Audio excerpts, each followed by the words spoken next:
Hello, my name is Tiffany Chang, and this is Conductor as CEO, where I take ideas from other industries and share how we can apply them as arts leaders. I imagine a world where musicians thrive, where they feel fulfilled, seen, and valued, knowing that their work truly matters. Today, I'd like to talk about a complicated subject, this idea of freedom and liberty. The philosopher Isaiah Berlin coined the two concepts of liberty in an essay by the same name in 1958. The two concepts are negative liberty and positive liberty. Negative liberty is freedom from interference from others and outside constraints. We are free to operate within a defined zone, safe from interference. Positive liberty is having freedom to do something based on our own free will. We are free to pursue and achieve our goals without any constraints. Freedom from versus freedom to. It's a subtle difference. And both concepts of liberty are valid. But it does make this idea of liberty and freedom super complicated. I began to think about how this may apply to how we interact with the concept of freedom in the arts industry. Let's start with negative liberty, freedom from. I find that this is the kind of freedom we fight for the most. We focus on freedom from interference. For example, freedom from censorship, from being told what you can't do, or being told what you must do.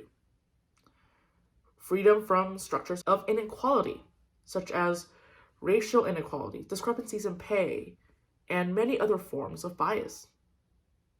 Or freedom from dictatorship, like from that of a leader, like a conductor. Freedom from arbitrary decisions from one individual in authority. So we care about all this a lot, and this is what we fight for. In a way, it's focused on protection. Protection from dangers that would interfere with our ability to be free. It's also reactionary. Something usually had happened in the past to jeopardize our freedom. So it makes sense because we've been scarred by our past experiences, and we create the safe zone where we are free from outside interference. What about positive liberty, freedom to? This is often described with I am my own master. It may seem like freedom to is simple, but it's perhaps more complicated than negative liberty. In fact, there are two complicating factors. One's ability to fully be their own master is dependent on, one, the way the world provides quality of access to opportunities to various individuals. And that could be equal or unequal. And two, our own self-control and self-understanding. So not everybody is indeed free to be their own master because they may not have had access to the same favorable conditions as the person next to them. At the same time, not everyone has coherent, clear goals from which to make their decisions toward being their own master. We all have impulses that get in the way of our rational thinking. When we have the freedom to do anything we want, how many of us can truly articulate a response with integrity, rationality, and clarity? Do we actually know what we want? Have we ever thought about it? Do we understand our own impulses? And have we practiced thinking rationally despite those impulses? Are we naturally limited in some way because of our circumstances and life experiences as compared to other people? Contrary to negative freedom, this is also not reactionary, and it begins as something non-specific because there wasn't anything that triggered our desire to be free to be our own master. Therefore, it's a harder concept to grasp.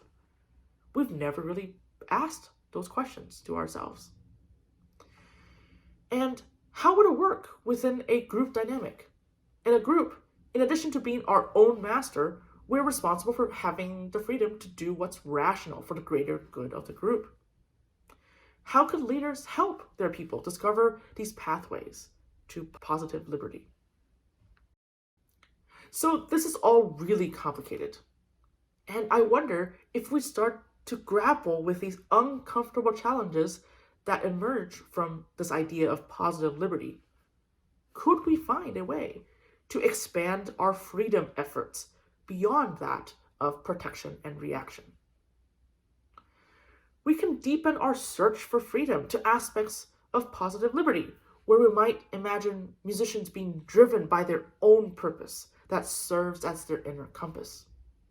And perhaps people will be able to recognize the unfairness that's inherent in how we define our own compass versus how others define it. Then, within a group, we can find ways to allow people the freedom to strive toward using their own purpose to serve the greater good of the group. I think the key is to be able to define what that is. What do we want to be free to do? And I also think it's important to consider what might positive liberty, freedom to, look like in a large ensemble, in a group setting.